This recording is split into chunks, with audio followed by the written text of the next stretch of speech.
சித்தர் பூமியாய் சிவலயம் காட்டும் அண்ணாமலையே போற்றி. சிவ ஓம் நம சிவாய. பக்தர் நெஞ்சினை சிவமயமாக்கும் சிவபெருமானே போற்றி. ஹர ஓம் நம சிவாய.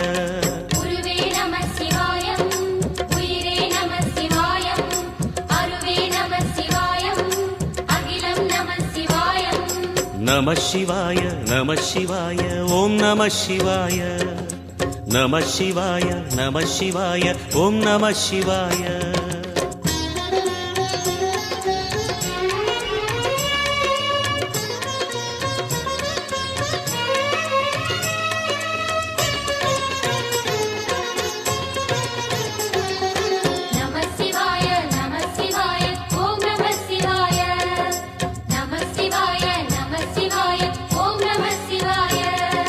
அன்னை உமைக்கு இடமாய் உடலில் ஆல